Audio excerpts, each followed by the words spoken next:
Assalamualaikum warahmatullahi wabarakatuh. Terima kasih atas kesempatannya. Di sini kelompok 4 akan mempresentasikan analisis perbandingan, analisis tren, dan common size dan analisa performa. Berikut anggota dari kelompok kami. Ada Amelia, Anissa, Raden, Data, dan Reza. Selanjutnya langsung saja Amelia. Assalamualaikum warahmatullahi wabarakatuh. Terima kasih atas kesempatannya. Perkenalkan, nama saya Amelia Mukti Pratiwi dengan NIM 276. Nah, di slide yang pertama ini, di sini saya akan menjelaskan tentang metode dan teknik analisis. Analisa laporan keuangan terdiri dari penelaah atau mempelajari hubungan-hubungan dan tendensi atau kecenderungan tren untuk menentukan posisi keuangan dan hasil operasi serta perkembangan perusahaan yang bersangkutan. Nah, ada dua metode analisa, yaitu yang pertama analisa horizontal dan analisa vertikal. Untuk analisa horizontal adalah analisa dengan mengadakan pembandingan laporan keuangan untuk beberapa periode sehingga diketahui perkembangannya. Untuk analisa vertikal, di mana laporan keuangan yang dianalisis hanya meliputi satu periode saja, yaitu dengan membandingkan pos yang satu dengan pos yang lainnya dalam laporan keuangan tersebut sehingga hanya diketahui keadaan keuangan saat itu. Lalu ada 3 teknik analisa, yaitu yang pertama teknik analisa perbandingan, yang kedua teknik analisa common size, dan yang terakhir adalah teknik analisis tren. Lalu di slide yang selanjutnya adalah pengertian dari analisis perbandingan. Analisis perbandingan adalah analisis laporan keuangan yang bertujuan untuk mendapatkan informasi perkembangan keadaan keuangan perusahaan dengan cara membandingkan laporan keuangan antara dua periode atau lebih. Baik, selanjutnya adalah contoh neraca dari PT Mahari Ferrell periode 31 Desember 2012 dan 2013 dalam satuan jutaan. Yaitu dapat disimpulkan dari neraca tersebut kita dapat melihat bahwa nilai kas dan hutang mengalami penurunan dari tahun sebelumnya. Dan ada juga beberapa akun yang mengalami peningkatan seperti tanah, gedung, mesin, dan kendaraan. Ini menunjukkan bahwa adanya indikasi pembayaran hutang dan pembelian tanah, gedung, mesin, dan kendaraan yang menyebabkan adanya penurunan saldo, hutang bank, dan kas. Namun, jika dilihat lagi, pada hutang jangka panjang, saldonya naik hingga 97%. Artinya, dalam perolehan aset-aset di atas tadi dibiayai melalui pinjaman jangka panjang. Lalu di slide yang selanjutnya adalah contoh laporan laba rugi perbandingan dari PT Mahari Ferrell periode 31 Desember 2012 dan 2013 dalam satuan jutaan. Dapat disimpulkan bahwa untuk laporan laba rugi, hampir semua komponen mengalami kenaikan dari tahun sebelumnya. Hanya biaya lain yang mengalami penurunan. Nah, artinya manajemen perusahaan belum dapat meminimalkan beban dengan baik. Ini dapat dilihat dari kenaikan penjualan sebesar 20% dari tahun sebelumnya. Namun, persentase harga pokok penjualan justru naik lebih besar dari persentase penjualan, yakni senilai 25%. Lalu di slide yang selanjutnya adalah pengertian dari analisis common size. Analisis common size adalah analisis yang disusun dengan menghitung tiap-tiap rekening dalam laporan laba rugi dan neraca menjadi proporsi dari total penjualan untuk laporan laba rugi atau dari total aktiva untuk neraca. Laporan keuangan dalam persentase per komponen common size statement menyatakan masing-masing posnya dalam satuan persen atas dasar total kelompoknya. Nah, cara penyusunan laporan keuangan ini disebut teknik analisis common size dan termasuk metode vertikal. Lalu suatu neraca yang disusun dalam persentase per komponen common size statement dapat memberikan informasi berupa yang pertama komposisi investasi atau aktiva, yaitu suatu perusahaan dapat memberikan gambaran tentang posisi relatif aktiva lancar terhadap aktiva tidak lancar. Lalu yang kedua adalah struktur modal atau komposisi pasiva yang dapat memberikan gambaran mengenai posisi relatif utang perusahaan terhadap modal sendiri. Nah, apabila dalam persentase per komponen tersebut disusun secara komparatif, misalnya 2 tahun berturut-turut, dapat memberikan informasi mengenai perubahan komposisi, baik komposisi investasi maupun struktur modal. Baik, pada slide yang selanjutnya adalah contoh laporan posisi keuangan konsolidasian komparatif milik PT Mahari Ferrell dan entitas anak untuk tahun-tahun yang berakhir 31 Desember 2014 dan 2013 dalam Rp1.000 kecuali dinyatakan khusus. Penjelasannya yaitu dalam analisis common size atau analisis vertikal adalah teknik analisis yang dilakukan dengan cara membuat perbandingan antara suatu elemen laporan keuangan tertentu sebagai komponen dari elemen lain pada laporan keuangan yang sama. Informasi hasil analisis ini bermanfaat untuk menilai tepat tidaknya kebijakan atau operasi investasi dan pendanaan yang diambil oleh perusahaan di masa lalu, serta kemungkinan pengaruhnya terhadap posisi dan kinerja keuangan perusahaan di masa yang akan datang. Dari laporan posisi keuangan di atas dapat diambil kesimpulan bahwa dari sisi laporan posisi keuangan pada tahun 2014, komposisi aset lancar sebagian besar berupa persediaan 16% dari total aset. Hal itu mengindikasikan bahwa adanya kemungkinan perusahaan mengalami kesulitan dalam melakukan penjualan barang dagangan. Tetapi pada tahun 2014 ini, persentase piutang usahanya terhadap total aset mengalami penurunan dari tahun sebelumnya. Nah, ini adanya didukung dengan akun kas dan setara kas yang meningkat dari tahun 2013. Jika dilihat dari segi liabilitas, hutang jangka pendek mengalami penurunan baik hutang usaha, hutang pajak, dan pinjaman bank jangka pendek. Hal ini diindikasikan bahwa perusahaan telah menjalankan usahanya tanpa adanya pinjaman dan juga kemampuan perusahaan dalam melunasi kewajiban jangka pendeknya.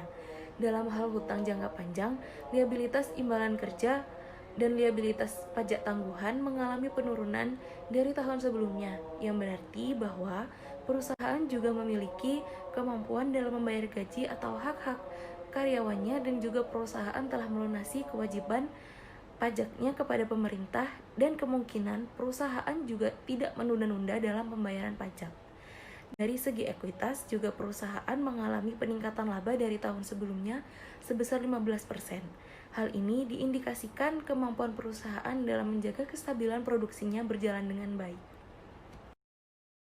Lalu di slide lain selanjutnya adalah contoh laporan laba rugi komprehensif komparatif milik PT Mahari Ferrell dan entitas anak untuk tahun-tahun yang berakhir 31 Desember 2014 dan 2013 dalam ribuan rupiah kecuali dinyatakan khusus. Penjelasannya yaitu dari perhitungan laba rugi tampak bahwa distribusi setiap 1 rupiah penjualan kepada harga pokok penjualan misalnya mengalami penurunan yang diikuti distribusi untuk biaya lainnya atau beban penjualan, beban administrasi dan umum, dan beban keuangan.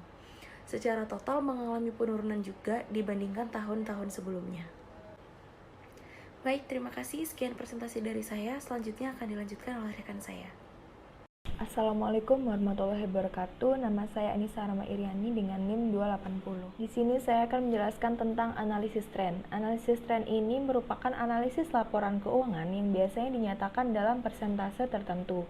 Analisis ini dilakukan dari periode ke periode sehingga akan terlihat apakah perusahaan mengalami perubahan yang naik, turun, ataupun menetap, serta seberapa besar perubahan tersebut yang dihitung dalam persentase. Kemudian saya juga menjelaskan analisis tren menurut para ahli. Menurut S. Munawir menjelaskan, tren atau tendensi posisi dan kemajuan keuangan perusahaan yang dinyatakan dalam persentase adalah suatu metode atau teknik analisa untuk mengetahui tendensi daripada keadaan keuangannya, apakah menunjukkan tendensi tetap, naik, atau bahkan turun.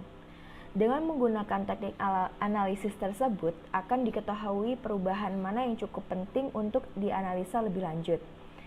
Teknik analisa tersebut hanya akan praktis bila digunakan untuk menganalisa 2 atau 3 periode laporan keuangan.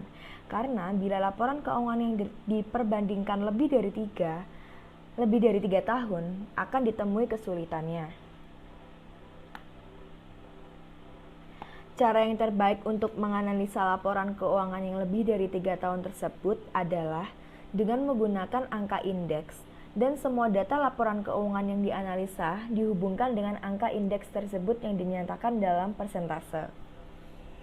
Dengan menganalisa laporan keuangan untuk jangka lebih dari 3 tahun, akan diketahui kecenderungan atau arah atau juga tren dari posisi keuangan ataupun hasil-hasil yang telah dicapai oleh perusahaan yang bersangkutan, apakah menunjukkan arah tetap, meningkat, atau bahkan menurun. Teknik analisis ini biasanya digunakan untuk menganalisis laporan keuangan yang meliputi minimal 3 periode atau lebih. Analisis ini dimaksudkan untuk mengetahui perkembangan perusahaan melalui tentang perjalanan waktu yang sudah lalu dan memprediksi situasi masa itu ke masa yang akan datang. Selanjutnya, ada menurut Dwi Prastowo dan Rifka Julianti. Suatu analisis yang dilakukan dengan menggunakan data-data masa lalu perusahaan untuk tujuan komparasi dengan melihat kecenderungan tren angka-angka rasio tertentu dapat diperoleh gambaran apakah rasio-rasio tersebut cenderung naik, turun, atau relatif konstan. Dari gambaran ini akan dapat dideteksi masalah-masalah yang sedang dihadapi oleh perusahaan dan dapat diobservasi baik buruknya pengelolaan perusahaan.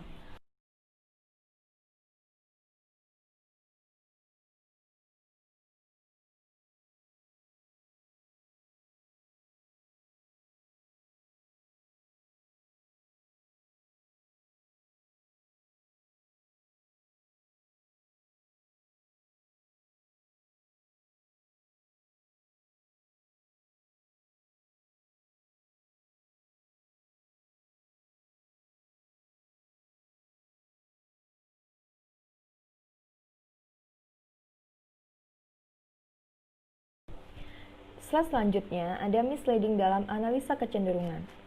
Analisis ini penting untuk melihat hubungan apakah persentase dalam tren dengan data absolut yang dipakai sebagai dasar perbandingan. Analisa dengan tren rasio akan dapat menunjukkan suatu pos itu mempunyai kecenderungan atau arah yang menurun, meningkat, atau tetap, serta menunjukkan apakah kecenderungan atau tendensi yang menguntungkan atau tidak menguntungkan. Dalam menggunakan teknik analisa tren dalam persentase ini harus diingat pula hubungan antara angka-angka dalam tren dengan data absolutnya, karena adanya beberapa kemungkinan. Yang pertama, tahun yang telah dipilih sebagai dasar mungkin tidak presentatif. Yang kedua, suatu pos telah naik dari Rp10 menjadi Rp20 dan pos yang lain dari Rp100.000 menjadi Rp200.000. Kedua pos ini dalam persentase telah naik dengan 100%. Dalam hal yang pertama, kenaikan itu tidak penting artinya. Yang ketiga, biasanya di dalam menganalisa suatu perubahan, maka perubahan dengan jumlah 100% mendapat perhatian yang lebih besar dibandingkan dengan perubahan yang dalam persentase kecil, misalnya hanya 10%. Padahal, dalam beberapa hal tertentu, hal yang demikian tidaklah tepat. Yang keempat, tren dalam persentase menunjukkan tendensi yang tidak menguntungkan, padahal apabila dilihat dalam angka absolutnya, tidaklah demikian. Oleh karena itu, di dalam menganalisa dengan menggunakan tren atau perubahan yang dinyatakan dalam persentase, perlu pula mempelajari perubahan-perubahan yang terjadi dalam angka absolutnya, atau jumlah rupiahnya, serta tendensi-tendensi yang ada, ataupun hubungan antara pos-pos yang ada. Slide ini adalah contoh dari laporan keuangan dengan menggunakan analisis tren. Berdasarkan analisis ini dapat kita lihat ya bahwa tingkat pertumbuhan PT Mahari Viral semakin lama semakin menurun. Tumbuh tidaknya suatu perusahaan dapat dilihat dari nilai aset yang dimiliki. Jika semakin lama semakin bertambah aset yang dimiliki, maka perusahaan tersebut dapat dikatakan tumbuh. Sementara untuk PT Mahari Viral, terbukti bahwa semakin bertambah tahun malah semakin berkurang nilai asetnya. Ini mengindikasikan bahwa perusahaan tersebut mengalami penurunan. Dapat dilihat dari persentase total aset untuk tahun 2011 sebagai tahun dasar sebesar 100%, tahun 2012 sebesar 77%, tahun 2013 sebesar 64%, tahun 2014 sebesar 48%. Terbukti kan setiap tahun perusahaan ini mengalami penurunan nilai total aset. Besar kemungkinan untuk tahun di masa yang akan datang akan mengalami penurunan juga. Berarti manajemen perusahaan tidak berkinerja secara baik dalam meningkatkan nilai aset. Selain dilihat dari nilai total aset, tumbuh tidaknya suatu perusahaan juga dapat dilihat dari laba yang dihasilkan setiap periodenya. Terbukti bahwa PT Mahari Viral juga tidak mampu menghasilkan laba yang konstan. Apabila laba yang tinggi, justru setiap tahunnya perusahaan mendapatkan laba yang menurun dari tahun-tahun sebelumnya. Di slide ini adalah laporan laba ruginya. Di dalam laporan laba rugi, kita dapat melihat laba yang dihasilkan oleh suatu perusahaan. Nilai laba yang dihasilkan oleh PT Mahari Ferrell setiap tahunnya mengalami penurunan 11% di tahun 2012, 27% di tahun 2013, dan 44% di tahun 2014. Penurunan jumlah laba yang dihasilkan disebabkan oleh berkurangnya nilai penjualan setiap tahunnya. Ini artinya kinerja manajemen perusahaan kurang baik dari segi pemasarannya. Terima kasih, selanjutnya akan dilanjutkan oleh rekan saya. Assalamualaikum warahmatullahi wabarakatuh. Assalamualaikum warahmatullahi wabarakatuh. Nama saya Raden Kurniawan, 2018-187. Di sini saya akan melanjutkan presentasi dari rekan saya. Laporan keuangan performa atau performa financial statement adalah laporan keuangan yang diproyeksikan atau project financial statement, yaitu laporan proyeksi keuangan secara formal untuk suatu periode tertentu dan dalam format yang konsisten. Pada umumnya, bisnis menggunakan proforma laporan keuangan dalam melakukan perencanaan dan kontrol untuk dilaporkan ke pemegang saham, investor, dan kreditur. Proforma ini digunakan untuk menjadi dasar untuk membandingkan dan menganalisa informasi yang diperlukan oleh manajemen, investor, dan kreditur mengenai asal dari bisnis tersebut. Siapa saja yang tertarik untuk memulai suatu bisnis, persiapan dari laporan keuangan ini, baik untuk penghasilan dan juga cash flow adalah penting sebelum menginvestasikan uang, waktu, dan tenaga untuk bisnis. Oke, selanjutnya yaitu tujuan dan manfaat performa. Yang pertama, untuk memperkirakan prospek bisnis perusahaan di masa mendatang berdasarkan data keuangan yang ditampilkan dalam laporan keuangan saat ini. Yang kedua, menganalisis kondisi keuangan perusahaan di masa lalu dan sekarang, memproyeksikan kondisi keuangan perusahaan saat ini dan posisi keuangan perusahaan di masa yang akan datang. Dan yang terakhir yaitu meminimalisir risiko yang mungkin muncul atas strategi keuangan yang direncanakan perusahaan. Lalu ada prosedur penyusunan laporan keuangan proforma meliputi beberapa langkah. Nah, di sini ada 5 langkah. Yang langkah pertama yaitu memproyeksikan penjualan untuk sejumlah periode yang akan datang. Lalu memproyeksikan biaya operasional atau harga pokok penjualan, biaya penjualan dan administrasi, biaya pajak di luar bunga, dan kemudian menurunkan proyeksi. Selanjutnya ada memproyeksikan total aset, hutang, dan modal saham yang diperlukan untuk mendukung tingkat operasi yang diproyeksikan pada poin pertama dan poin kedua. Nah, selanjutnya menentukan biaya pendanaan atau financing cost dari hutang pada poin yang ketiga, dan kemudian menurunkan dan pendapatan operasional untuk memperoleh laba bersih proyeksi. Yang terakhir yaitu menurunkan laporan aliran kas dari laporan keuangan yang diproyeksikan atau laporan laba rugi dan neraca. Sekian presentasi dari saya, selanjutnya akan dilanjutkan oleh rekan saya. Terima kasih atas kesempatannya. Nama saya Dartana Iluskia dengan NIM 154. Di sini saya akan melanjutkan presentasi dari teman saya. Pada slide ini memproyeksikan laba rugi. Yang pertama, memproyeksikan penjualan yang akan digunakan menurunkan angka-angka di laporan keuangan performa. Kedua, bisa menggunakan rata-rata tingkat pertumbuhan masa lalu. Yang ketiga, perlu diperhatikan stabilitas musiman atau siklus dari penjualan dan penyesuaian yang diperlukan. Selanjutnya, memproyeksikan biaya operasional. Pertama, tergantung pada asumsi perilaku biaya. Apakah variabel atau tetap? Jika variabel, maka kita bisa menggunakan common size terhadap penjualan. Dan jika biaya tetapnya tinggi, maka perubahan akan lebih melambat dan tidak sepenuhnya proporsional. Dan bisa menggunakan tingkat pertumbuhan item individual. Memproyeksikan neraca. Cara yang paling mudah adalah memproyeksikan sisi kiri neraca, yaitu aktiva terlebih dahulu, baru kemudian menyusun komposisi yang diinginkan untuk sisi kanan, yaitu pasiva. Ada dua pendekatan, yaitu yang pertama, memproyeksikan total aset lebih dahulu, kemudian setiap item dihitung dengan teknik common size. Yang kedua, memproyeksikan item aset secara individual, kemudian dijumlahkan dan memperoleh total aset. Yang ketiga, untuk memproyeksikan aset, baik total maupun individual, ada dua cara, yaitu pertama, memproyeksikan aset dengan menggunakan tingkat pertumbuhan. Kedua, memproyeksikan aset dengan menganggap perputaran aktif akontan atau tetap untuk masa mendatang. Selanjutnya yaitu memproyeksikan hutang dan modal saham. Cara yang paling mudah untuk menyusun komposisi pasifa adalah dengan menggunakan common size di sisi kanan. Asumsinya adalah pola stabil. Jika ada kejadian tertentu yang merubah pola, misal restrukturisasi, pendekatan common size barangkali tidak bisa dipakai untuk memproyeksikan sisi kanan neraca untuk tahun-tahun mendatang. Sekian dari saya, dan akan dilanjutkan oleh teman saya.